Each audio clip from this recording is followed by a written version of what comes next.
Hello guys, this is Daryl Whitman with DestinationWVFTV. As always, thank you for watching. Dress codes.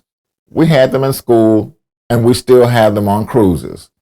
However, cruise dress codes are in place for a reason. You do not want to see someone's feet or worse, and I've experienced worse, let me tell you, when you're trying to enjoy a meal. Let's talk about it.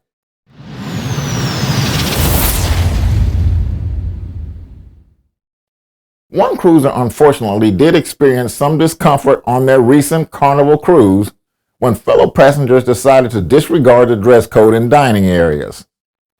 This passenger took to Facebook to share their grievances about the poorly enforced dress codes while on the Carnival Legend. Our one complaint is the dress code in the main dining room. Too many men wearing hats, concert t-shirts, flip-flops, complained the poster. We saw this even on elegant nights. Carnival's dress code suggests dressing in cruise casual, which is outlined thoroughly on their website. For women, this means wearing casual or summer dresses, trousers or skirts with a blouse, jeans, and even elegant shorts. The men's suggestions include dress pants, polo shorts, jeans, and of course, elegant shorts. What are elegant shorts and why are they casual? The world may never know.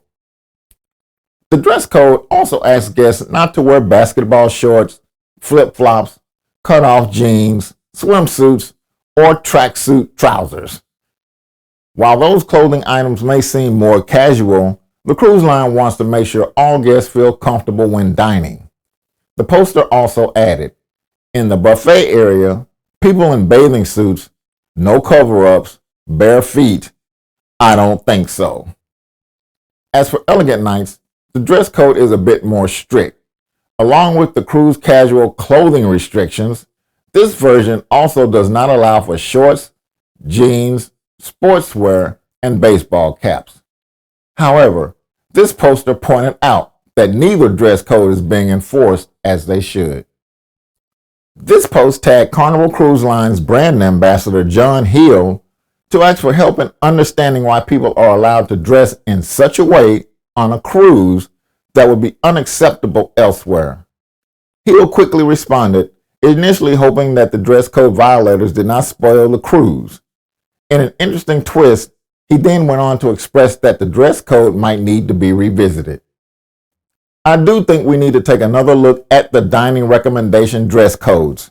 We haven't, as it is really impossible to police this completely, he said. While it may be hard for the crew to enforce these guidelines fully, what is and isn't suitable dining attire seems to be becoming a recurring issue for guests. Just days ago, a large debate was sparked after a passenger complained about men wearing jeans during an elegant dinner while on the Carnival Spirit. Jeans are not recommended for elegant dining experiences with Carnival Cruise Line, but this passenger decided to let it affect them. Unlike the poster from Carnival Legend, who said they still had a great time, this cruiser was livid. They thought the cruise line would lose guests due to the poorly enforced dress code. Again, in comes Hill to save the day. After suggesting the passenger should not let others' fashion choices bother their dining experience, he created a poll to see how fellow cruisers felt about others wearing jeans for the formal occasions.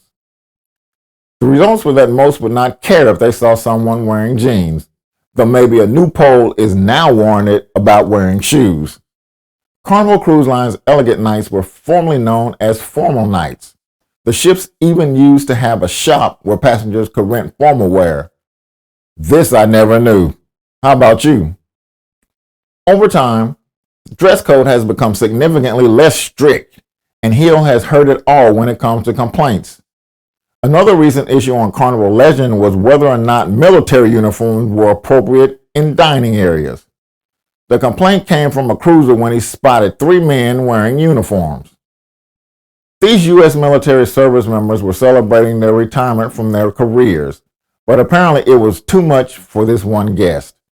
After badgering Hill on why this was allowed, the poster added, "It brings back to a reality that guests are trying to get away from.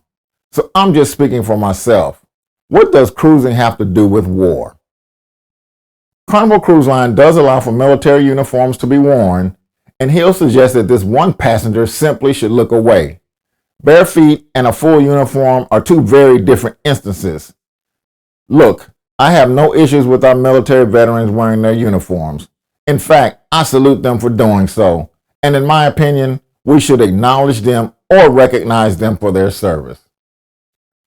It may be worth it for the dress codes to be reconsidered and more strictly enforced moving forward. However, many might appreciate the cruise line keeping it casual. After all, cruisers just want to have fun.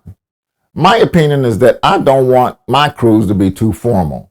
Me and my wife have both dressed up to eat in the dining room and sometimes not so much. No matter how you try to enforce a policy, there will always be some people who will not follow it. That's just a fact. Thank you again for watching. Please consider subscribing with us before you go. We'd love to have you as part of our YouTube family. When subscribing, remember to hit that notification bell too. Thank you again. Goodbye and God bless. This is Gerald Whitman. Thank you for watching. Remember to like and subscribe, and we'll see you on the next episode of Destination WVF TV.